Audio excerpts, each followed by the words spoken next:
just turned 25 years old when I started my call at Bethel United Church of Christ in Elkhart Lake, Wisconsin on October 26, 2003. A shout out to anybody on Facebook today if you're watching.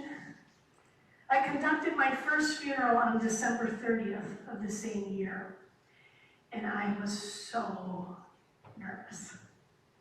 What could I possibly say that would make any form of meaning or provide any form of comfort, let alone the logistics of doing that first funeral? I'm looking at the preachers over there. You remember your first funeral? Where do you stand? When it comes to the condemnation, where do you stand? When you're at the graveside, where do you stand? When you process them with the family, how do you process in and stop and do all of those things that you think just happened, and yet it takes forethought and planning. So nervous. And then what scripture readings? Oh my gosh. I remember being on the phone with my mentor in preparation for this first sermon. What scripture readings? Well, didn't you learn any of that in seminary? I did, but I can't remember any of them. Which ones do I turn to? And so we all, until you have that muscle memory of being fully present with a family, to listen, to learn the story, and just to be there. I remember that day explicitly. And that was a part of my seminary training. I did a unit called Clinical Pastoral Education in a large nursing care facility in Milwaukee. And this nursing care facility was assisted living, skilled care, and memory care.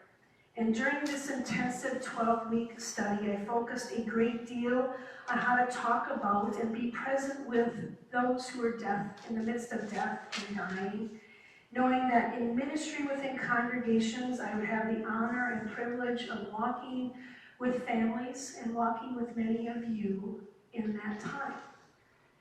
And if anything, during this intensive 12-week course of study, I wanted to know what it was like to be in the room with the dead, the care and respect that is needed, and to experience the first moments of loss. From the reading this morning, when Tabitha died, they washed her body and they laid her in a room upstairs so that those who are grieving could take that moment to see their friend and to pay their respects, to share in stories about her, to look at the picture boards, to look at who sent the flowers and maybe even signed the guest book.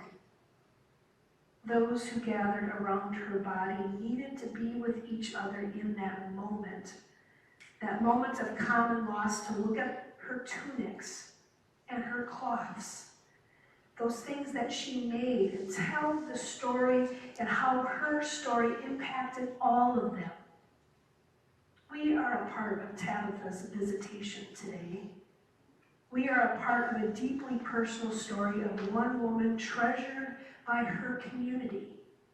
As Kiki Barnes, a clinical chaplain at Duke Regional Hospital, wrote, quote, "Tabitha is a part of a community that embraces her in her season after loss. This sort of embrace continually reminds us that there is life after loss. Our identities are not static. Newness of life can happen at any phase. God continually invites us to new relationships with God and our world. This story rings true for all of our lives. Our gifts make room for ourselves." End quote. This story then is very much about death, and it is very much about grieving. Widows were weeping and showing their tunics. They were actively trying to make sense of what has just happened. Their beloved friend became ill and died. Many of us can relate to that sequence of events, yet sometimes it is hard for us to then share how we go through this grief and how grief affects each one of us differently. As much as I took the time to learn how to talk about and be present with death and dying, I should have been taking just as much time in learning and listening about grieving and being present in the midst of grieving and loss. For there still seems to be that unwritten rule, even in the midst of this COVID time, that in our culture you need to pull yourself up by your bootstraps after someone has died and just move on. And yet it's just not as easy to do that. Your body tells you that, for one thing. Being extremely tired and not being able to necessarily name what is wrong, but you know in the deep holes of your mind, the secrets of your mind, that there's loss and grief, a hole that needs to be filled but cannot no longer. When we listen to that story and work on integrating that loss into our lives, it takes time then to move forward. And we know it doesn't happen in a day or two. It takes time, and this affects our emotional and our mental, our physical and spiritual well-being. And this is what also needs to be talked about and focused upon instead of pushing it aside and just moving forward. Grief work is hard work and does not happen overnight, even though the expectation is for us to get up and move on, because hasn't it been long enough? What makes this story special in the midst of the Jesus movement actively taking shape in the communities in and around Jerusalem is there still remains resurrection hope and promise. In the midst of death, in the midst of grief, and in the midst of life, Tabitha is a highly respected disciple who puts her faith into action by caring for women and those widowed in her town. In particular, Tabitha is the only person in the New Testament specifically designated as a female disciple. Peter, another disciple, was very much a part of putting faith into action by sharing the words of Jesus the Christ in the surrounding communities. Friends of Tabitha went to Peter to share in their story of their loved one who had died. Peter is shown the product of Tabitha's hands, the clothes that she made to give them in need, and who clearly relied upon her generosity. From the brief description of her home and the lack of mention of others in the household, Tabitha appears to be a single woman of means. The upper room of her home where she is laid out to rest may well have been a place of prayer and fellowship, where she played the part of host. That she was significant not only to the widows, but the whole congregation is seen by two men being dispatched to find Peter and the house being filled not just with the women, but the company of the saints, men, women, all genders together to celebrate her life and her legacy.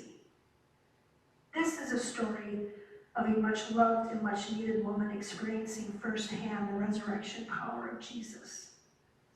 The story is also a reminder that the focus of community life, worship, prayer, the working of miracles, and the experience of new life was being celebrated in upper rooms like that of Tabitha. The Spirit of the living Christ was on the move in people's lives and homes, and the call to get up and live being heard in such personal stories impacted many. The season of Easter is a call to get up and to live in the power of the risen Christ, which can empower us in death and dying and grieving. The season of Easter is 50 days long, which is to imply that it takes a lot of time to understand and to make sense of all of this. I'm also mindful of how poignant this message is for today, a day in which we celebrate those who are and have been mothers to us, those individuals who have mothered and cared for us. And I think about Tabitha's role in a new way today in light of this past week's news about women's rights and reproductive justice. As Tabitha clothed women and those widowed women who were now without status in a system that gave worth only if married, as she sat and grieved with them over their respective losses and now being faced with caring for a family, I'm sure Tabitha heard countless stories of women who had been assaulted, abandoned, abused, and betrayed, as she clothed them and allowed them to know that compassion in fact existed. I'm sure that many on the margins came to her, all genders, for she offered comfort and insight. She knew things and she had resources. Here in this new community, William Millimon writes, no one stays in their place. Common fishermen are preaching to the temple authorities, paralyzed old men are waking up and walking about and changing lives, and a woman whose name in Aramaic means gazelle heads a welfare program among the poor in Joppa. In her work, Tabitha is busy making a new configuration of power in which God uses what is lowly and despised in the world to bring to naught the things that are. To hear Tabitha's story reminds us that everyday acts of love, compassion, and kindness have the power to lift people to life.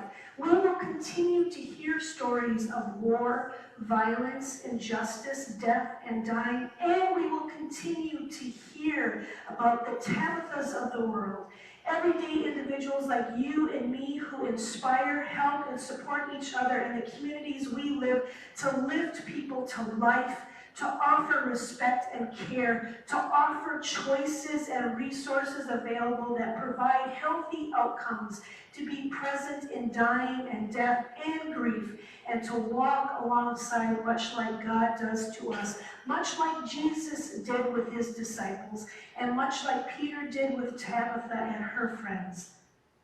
Resurrection, hope, and promise never dies because we are a part of the living story that continues to shed light on the love that God hopes for all of us to experience.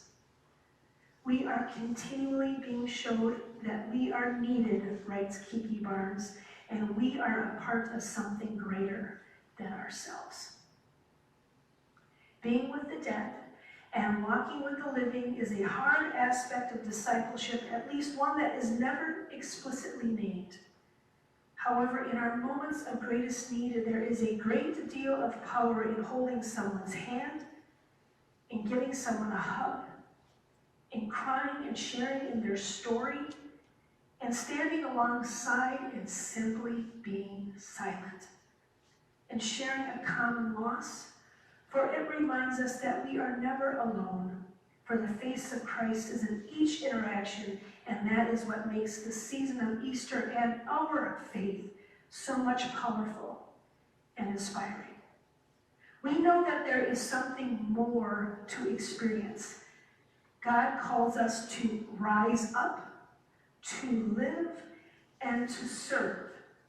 And as we go, may the blessings of God surprise and surround us on this day, and always as we remember Tabitha and her work and how it inspires all of us to have courage in the struggle for justice and peace.